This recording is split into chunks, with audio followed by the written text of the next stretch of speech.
see Christ in your praise. I don't hear Christ in your worship. I don't hear Christ when you go in and when you come out. I don't hear Christ at all. All I hear is the word. To take some time in order for us to appreciate the word of God. You have to understand that at some point we have to look at ourselves as far as the word of God is concerned. If we don't bother to look at ourselves, then we are going to continue to fall short when it comes to the word of God. On last week, we discussed the importance of being the sweet fragrance of Jesus' victory here on this earth. We came to the understanding on last week that the fragrance is going to attract those that are seeking a closer walk with God. So therefore, when we give off this sweet, sweet fragrance, now others are going to take notice of this smell and they are going to decide to come closer.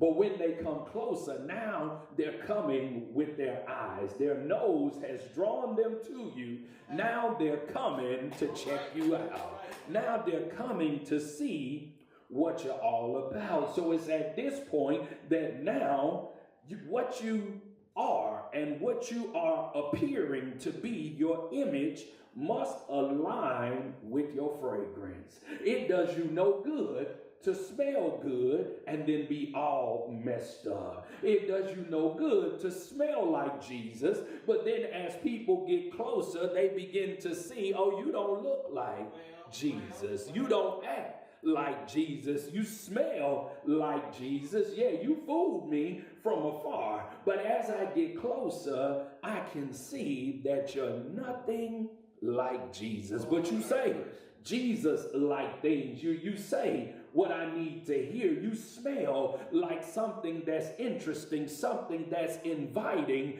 But then when I get closer and take a look, what I smell doesn't line up with what I see. How many times have you heard a person's voice on the radio and then you see them in person or you see them on television and you say they don't look the way that they sound? I was looking for somebody different. Sometimes people sound like they're real big and real heavy, and when you see them, it's a tiny person. It's a slender person, or somebody may have a squeaky voice and you're looking for somebody short and petite, but then you see this big husky guy with this little voice. Sometimes the voice doesn't match the appearance. But it's the same way with us. Sometimes we smell like Jesus' victory. We smell like forgiveness. We smell like compassion. But when people get closer, they begin to see, oh, you just smell like love. You just smell like forgiveness. But when I look at you a little closer, your look doesn't line up with the way that you smell. God has given us what we need to grow in his likeness. That's what verse 5 tells us. It says not that we are sufficient of ourselves to think anything as of ourselves. So therefore, apart from God, we can do nothing. But with God, we can do all things. It says, but our sufficiency is of God. Of course, you are inadequate by yourself. Of course, you don't meet the qualifications by yourself, but it is God in his infinite wisdom that has caused us to be adequate. God makes us adequate. It is not us that makes us adequate. It is God himself that gives us everything that we need in order to be what he has called us to be. Isn't that something? When somebody can ask you to be something or give you an expectation to be something, but then by the same token, they give you everything that you need in order for you to be successful. Sometimes people give you these little sayings and things of that nature, but then they don't tell you how to carry it out. Some people tell you, if I was you, I wouldn't take that. But what do you mean by you wouldn't take that? If I was you, I'd put my foot down. If I was you, I'd get it straight. But they never tell you how to put your foot down. They never tell you how to get it straight, bro, Holland. But they give you all of these great tips and these great expectations, but then they never give you the tools to get it done.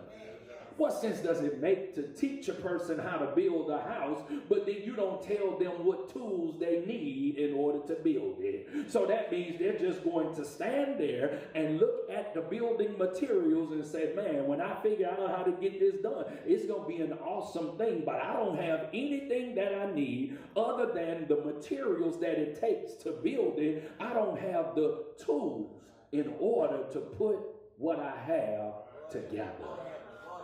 God says he makes us sufficient. That's what Paul is telling these people. By ourselves, we are not sufficient. By ourselves, we cannot carry the gospel. By ourselves, we cannot put on the complete armor of God, because by ourselves, we are not sufficient. We are inadequate. We are goofy. We are unintelligent. We are uncoordinated. Whatever it is you want to say, that's what we are without God. But when we have God, now all of a sudden we're talented. Now all of a sudden we're gifted. Now all of a sudden we have common sense. Not because we're so smart, but because we yield to the voice of God. So understand that your image comes with expectations. God has given you everything that you need. And somebody understands that if you say you are a Christian, they know that you have everything you need in order to do what it is you said you were going to do. Am I right, Brother Curry? We said we were going to build a classroom, but we've been kicking it around since before the pandemic. And here it is, when we decided we just gonna go ahead and bite the bullet and get it done. Not only did we get it done, but we got some of the money back that we used to be able to build it. God says you have everything you need in order to do what I...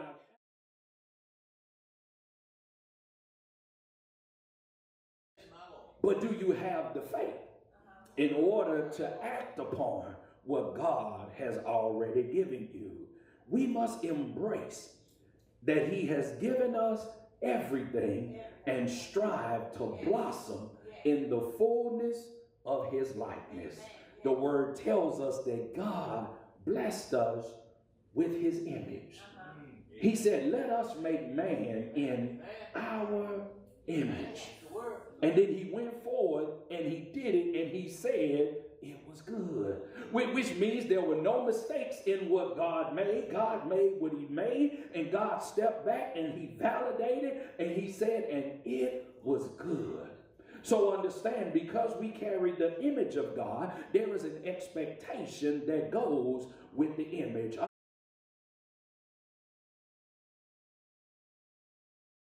Understand, you have to know what's the expectation, whether you like it or not. Based on your last name or the family that you were born into, there is an expectation on your life.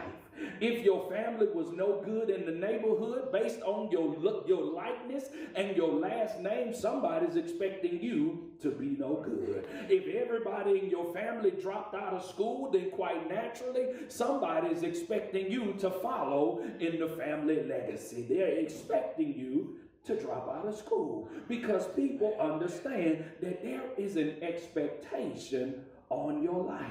Whether you like it or not, somebody is looking at you based on who you line up with, the family you come from, the doors that you walk in and out of. Growing up as a child, they expect certain things to come out of that house. So understand, other people, they see you, and the way they see you in based on the standard. They don't just see you for you. They see you, and then they see your family legacy also. That's why some of you, they can't believe that you don't know how to cook, because your mama knew how to cook. Your mama used to cook for everybody in the neighborhood. So why you don't know how to cook like your mama? What's your last name? Based on that, you ought to know how to cook. Based on the fact that my grandfather is a singer in New Orleans, or was a singer in New Orleans, everybody said, you one of them frogs. You mean to tell me you don't know how to sing? You don't know how to play the piano? They would just expect me to get on the piano and bless them with a good time musically, but that was not my gift. But they said, but you one of them frogs. So they expected me to be able to sing. And then when they found out who my daddy was, they expected me to play football. So then I played football, but they were expecting me to play a certain position based on who I was. That's how people do us in this life. They expect you to look like your mama. They expect you to look like your daddy. And as you get older, they start telling you that you look more and more like so-and-so. You look more and more like your grandmama every day. You look like your granddaddy every time I see you. They expect to see other people in you. All because there is a standard that they are measuring you against. They have the standard in one hand and they have you in the other hand, and they want to see how closely you align with that standard. They know who you are based on your affiliation. So they're getting closer to check your behavior. They're getting closer to check your appearance, and then they want to see your talents. Jesus told his disciples it's the same way with you. They will know who you are based on your love. They will know that you are my disciples if you love the way that I loved. If you act the way that I acted when I was on this earth, they will know that you are my disciples. That's what it tells us in John 13 verses 34 and 35. He commands them to love one another as he has loved them, because that's what they're going to be measured according to. Remember, he told us he'll make us sufficient. And in order to be sufficient, you got to know how people are going to judge you. You got to know how people are going to measure you. They're going to measure you by whether or not you exhibit the type of love that Christ exhibited here on this earth.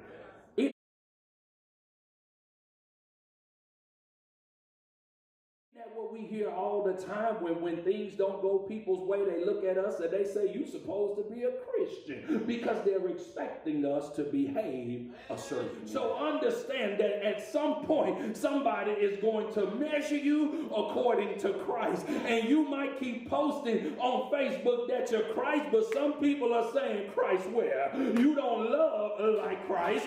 Christ where? You don't forgive like Christ. Christ where? You don't sound like Christ. You don't sound like no Christians that I know. You don't behave like any Christians that I've seen. Christ where? You don't act like Christ in Walmart. You don't act like Christ on the job when you don't get your way. Christ where? Yeah, you might be able to fool some other people, but I know the word of God. Christ where? Where does it say that you ought to cuss people out just because they got the promotion and you didn't? Where does it say you ought to go out there in the parking lot and key up somebody's car because they got the last piece of chicken that you had your eye on?